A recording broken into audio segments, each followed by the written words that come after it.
আলামিনের হাবিব জনাব মুহাম্মদ রাসূলুল্লাহ সাল্লাল্লাহু আলাইহি ওয়াসাল্লাম বলেছেন, কিয়ামতের ময়দানে আল্লাহর কসম করে বলছি, সেদিন জাহান্নামীদের ভীষণ কষ্ট হবে আর জান্নাতীদের জন্য অত্যন্ত আসান হবে, অবস্থাটা খুবই আরামের হবে।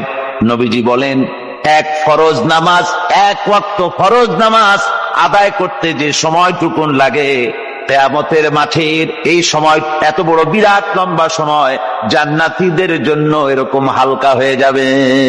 সুবহানাল্লাহ। হযরত আবু সাঈদ খুদরী রাদিয়াল্লাহু তাআলা আনহু হাদিস কেন বর্ণনা করেছেন, এক ওয়াক্ত নামাজ, একটা ফরজ নামাজ পড়তে যতটুকুন সময় লাগে এতটুকুন সময়ের ভেতরে জান্নাতীদের কারবার শেষ হয়ে যাবে। সুবহানাল্লাহ বিহামদি। আর ওদের কারবার তো শেষই হবে না। وَيَوْمَ تَشَقَّقُ السَّمَاءُ بِالْغَمَامِ وَنُزِّلَ الْمَلَائِكَةُ تَنزِيلًا। ওরা ফেরেশতা দেখতে চায়। সেদিন আসমান সমূহ বিদীর্ণ হয়ে মেঘ পুঞ্জ বেরিয়ে আসবে, আত্মপ্রকাশ করবে। তার ভেতর থেকে ফেরেশতারা ক্রমাগত নাজিল হতে থাকবে।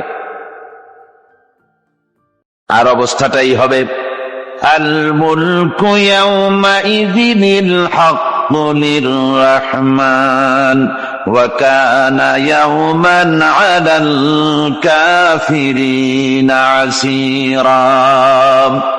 আর সেদিনে বাদশাহী হবে কেবলমাত্র রহমানেরই। ওয়া কানা ইয়াওমান আলাল কাফিরিনা আসীরা। আর সেই কিয়ামতের দিন, সেই সময়টা হবে কাফেরদের জন্য বড়ই কঠিন। এখানে কিয়ামতের কিছু কথা বলা হচ্ছে, কিছু আভাস দেওয়া হচ্ছে যে আসমান সমূহ বিদীর্ণ হয়ে মেঘ পিণ্ড বেরিয়ে আসবে এবং তার থেকে ক্রমাগত ফেরেশতারা নাজিল হতে থাকবে। আল্লাহর হাবিব বলেছেন, কেউ যদি কিয়ামতের দৃশ্য দেখতে চায় সেজন্য সূরা ইযা শামসু কুবিরাত ওয়া ইযা সামাউ ফাতারাত, ইযা সামাউ শাক্কাত, এই সূরাগুলি যেন পড়ে, তাহলে কিয়ামতের দৃশ্য তার চোখের সামনে প্রতিভাত হবে। কিয়ামতের দৃশ্যটা আসলে কেমন হবে সেই সূরাগুলি তেলাওয়াত করলে সে বুঝতে পারবে। যেমন আল্লাহ পাক বলছেন, إذا السماء فطرت وإذا الكواكب انتثرت وإذا البحار فجرت وإذا القبور بعثرت। যখন আকাশসমূহ চূর্ণ বিচূর্ণ হয়ে যাবে আর তারকাসমূহ বিক্ষিপ্ত হয়ে পড়বে, সমুদ্র মহাসমুদ্রগুলি দীর্ণ বিদীর্ণ হয়ে যাবে, কবরগুলি সব উদ্গীরণ করে দেবে, তার মধ্যে যা আছে সে সবগুলি।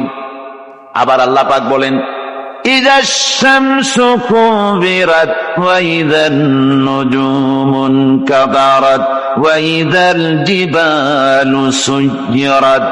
সূর্য যখন ঢেকে যাবে, তারকাগুলি যখন বিপর্যস্ত হয়ে যাবে আর পাহাড়গুলি যখন চালিয়ে দেওয়া হবে, এই দৃশ্য তোমরা দেখতে পাবে। فَإِذَا النُّجُومُ طُمِسَتْ وَإِذَا السَّمَاءُ فُرِجَتْ وَإِذَا الْجِبَالُ نُسِفَتْ। সেদিন অবস্থা এমন হবে, সমস্ত তারকাগুলি স্তিমিত হয়ে যাবে আর আকাশসমূহ দীর্ণ বিদীর্ণ হয়ে যাবে। আর দেখতে পাবে পাহাড়গুলি, সমস্ত পাহাড়গুলিকে উড়িয়ে দেওয়া হবে। আবার অবস্থা আরো কি হবে, فَإِذَا بَرِقَ الْبَصَرُ وَخَسَفَ الْقَمَرُ وَجُمِعَ الشَّمْسُ وَالْقَمَرُ। যখন চক্ষু বিস্ফারিত হয়ে যাবে মানুষের, চাঁদ আর সূর্য নিষ্প্রভ হয়ে যাবে, সব একাকার হয়ে যাবে, চন্দ্র এবং সূর্য তার অস্তিত্বকে হারিয়ে ফেলবে। শুধু তাই নয়, وَحُمِلَتِ الْأَرْضُ وَالْجِبَالُ فَدُكَّتَا دَكَّةً وَاحِدَةً। জমিন ও পাহাড়গুলির মধ্যে সংঘর্ষ লাগিয়ে দেওয়া হবে আর তা এক ধাক্কায় জমিন এবং সমস্ত পাহাড়গুলি চূর্ণ বিচূর্ণ হয়ে যাবে। সুবহানাল্লাহি ওয়া বিহামদিহি। আল্লাহ রাব্বুল আলামিন বলছেন, এইভাবে করে কিয়ামতের দৃশ্য, বিভীষিকাময় দৃশ্য তোমরা দেখতে পাবে। আর সেদিনের রাজত্বটা কার হবে? আল মুলকু ইয়াউমাইযিনিল হাক্কু লির-রাহমান। সেদিনের রাজত্ব হবে কেবলমাত্র রহমানের। অর্থাৎ যেসব কৃত্রিম বাদশাহী দেখে তোমাদের চোখে ধাঁধা লেগে গিয়েছে, তোমাদেরকে দুনিয়ার বাদশাহী দেখে তোমরা ধোঁকায় পড়ে গিয়েছো, এসব বাদশাহী কিছুই টিকবে না সেদিন। সেদিন শুধু বাদশাহী থাকবে একমাত্র আল্লাহ পাকের। কার থাকবে বাদশাহী? যারা বলেন কার? আল্লাহ রাব্বুল আলামিন যখন কিছুই থাকবে না ঘোষণা করবেন লিমানিল মুলকুল ইয়াউম লিল্লাহিল ওয়াহিদুল কাহ্হার। আজকে কার রাজত্ব? চারিদিক থেকে আওয়াজ আসতে থাকবে, পরাক্রমশালী আল্লাহ রাব্বুল আলামিনের রাজত্ব আর কারো নয়। হাদিস শরীফে এসেছে, বুখারী মুসলিম শরীফের হাদিসে এসেছে, আল্লাহর নবী বলেন আল্লাহ রাব্বুল আলামিন তখন তার এক হাতে আকাশ মণ্ডলীকে ধারণ করবেন, আর এক হাতে জমিনকে ধারণ করবেন। আকাশ মণ্ডলী এক হাতে, জমিন এক হাতে। এভাবে আল্লাহ রাব্বুল আলামিন বলবেন আইনাল জাব্বারুন আইনাল মুতাকাব্বিরুন। কোথায় সেই স্বৈরাচারীরা? কোথায় সেই দুর্বিনীত অহংকারী স্বৈরাচার যারা আমার জমিনের উপরে, আমার মানুষের উপরে রাজত্ব চালিয়েছে? তারা আজকে কোথায়? কোথায় সেই অহংকারীরা? আল্লাহ পাক সেদিন যে বলবেন, সেদিন তো বলবেন, কিন্তু দুনিয়ার মাঝেও স্বৈরাচার যারা, অহংকারী যারা, তাদের শাস্তি পৃথিবীর বুকেও দেন। আর সেদিন তো দিবিনি। কত স্বৈরাচার আমরা দেখলাম, কত অহংকারী দেখলাম, যাদের তর্জনী হেননে লক্ষ কোটি কোটি মানুষ উঠত আর বসত।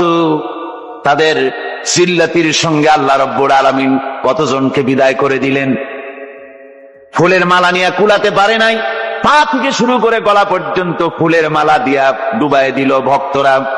আবার আল্লাহ রাব্বুল আলামিন এমন শাস্তি দিলেন, ফুলের মালার পরিবর্তে জুতার মালা নিয়ে জেলের মধ্যে ঢুকাইয়া দিলেন। ঠিক কিনা গণ? অহংকারী আর স্বৈরাচার যারা হয়, আল্লাহ পাক এভাবে তাদের দৃষ্টান্ত দেখিয়ে দেন। আমরা কত দেখলাম, 9 বছরের রাজা 10 বছরের সাজা। পৃথিবীর মুখে যারা অহংকার করে, যারা স্বৈরাচার হয়, আল্লাহর আইনকে যারা বৃদ্ধঙ্গুষ্টি প্রদর্শন করে, আল্লাহ পাক তাদের জমিনেও দেখান। এখানে চূড়ান্ত ফয়সালা আল্লাহ করেন না, আসল ফয়সালার জায়গা তো আছেই, তবে এখানে নমুনা দেখায় দেন। কিন্তু মুশকিল হচ্ছে, ইতিহাসের সবচাইতে বড় শিক্ষা হলো ইতিহাস থেকে মানুষেরা শিক্ষা গ্রহণ করে না। একজনে যে কাম করে বিপদে পড়ে, আর একজন এসে আবার সেই পথেই অগ্রসর হয়, নিশ্চিত মৃত্যুর পথে। আমার বন্ধুগণ, আল্লাহ পাক বলছেন সেই দিন আমার রাজত্ব হবে, আর কারো রাজত্ব হবে না। ওয়াকানা ইয়াওমান আলাল কাফিরিনা আসীরা। আর ওই দিনটা, ওই কিয়ামতের দিন হবে কাফেরদের জন্য সবচাইতে কঠিন। সবচাইতে কঠিন হবে কাদের জন্য? কাফেরদের জন্য। কাফের কারা? কাফের হচ্ছে তারা যারা নাকি আল্লাহর আইনকে অস্বীকার করেছে, আল্লাহকে অস্বীকার করেছে, আল্লাহর আইনকে অস্বীকার করেছে। ওরা কি? কাফের। কুফর শব্দের অর্থ হচ্ছে গোপন করা। এই জন্য অন্ধকার রাতকে আরবিতে কাফের বলা হয়েছে, অর্থাৎ যা সব জিনিসকে অন্ধকার দিয়ে ঢেকে দেয়।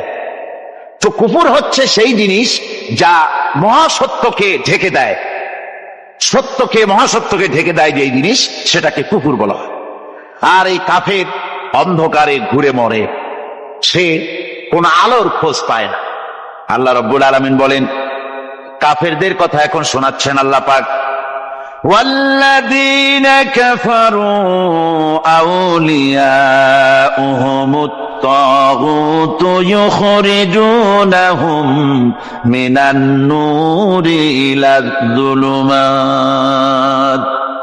যারা কাফের, যারা কুফরি অবলম্বন করেছে, তাদের সাহায্যকারী আর পৃষ্ঠপোষক হচ্ছে তাগুত। তাগুত বলা হয় সেই শক্তিকে যে শক্তি শুধু নিজেই আল্লাহর আইন অমান্য করে বসে থাকে না, বরং অন্যদেরকেও আল্লাহর আইন অমান্য করতে বাধ্য করে। ওদেরকে আরবিতে কি বলা হয়? তাগুত বলা হয়। আর এই তাগুতি শক্তি, এই তাগুত হয় তার সাহায্যকারী, যা তাকে আলো থেকে টেনে অন্ধকারের ভেতরে নিয়ে যায়। আর কাফের হচ্ছে আল্লাহ পাকের ভাষায় অর্থাৎ কোরআনের ভাষায় কাফের হচ্ছে সবচাইতে নিকৃষ্ট প্রাণী, সবচাইতে নিকৃষ্ট জীব। মহাসত্যকে যারা অস্বীকার করেছে, যারা আল্লাহকে মানে না, যারা আল্লাহর কোরআনকে মানে না, যারা ইসলামকে স্বীকার করে না, তারা সবচাইতে নিকৃষ্ট প্রাণী। আল্লাহ রাব্বুল আলামিন বলেন, ইন্না শাররাদ দাওয়াবি ইনদাল্লাহিল্লাযীনা কাফারু ফাহুম লা ইউমিনুন। নিশ্চয়ই আল্লাহর জমিনে সব বিচরণশীল জীব যত আছে, আল্লাহ বলছেন আমার জমিনে বিচরণশীল জীব যত আছে তার মধ্যে সবচাইতে নিকৃষ্ট প্রাণী হলো যারা ঈমান আনে নাই, যারা বিশ্বাস করে না আমি আল্লাহকে, যারা পরকালকে বিশ্বাস করে নাই, যারা কোরআনকে বিশ্বাস করে নাই, যারা ইসলামকে বিশ্বাস করে নাই, পৃথিবীর মধ্যে তারা সবচাইতে নিকৃষ্টতম প্রাণী। আল্লাহ বলেন শুধু নিকৃষ্ট জনক নিকৃষ্ট প্রাণী বললেই সারে না, এরা হলো চতুষ্পদ জানোয়ারের মতো। কে বলতেছেন? আমি বলছি না, কিন্তু আল্লাহ পাক বলতেছেন চতুষ্পদ জানোয়ারের মতো কাফেরেরা।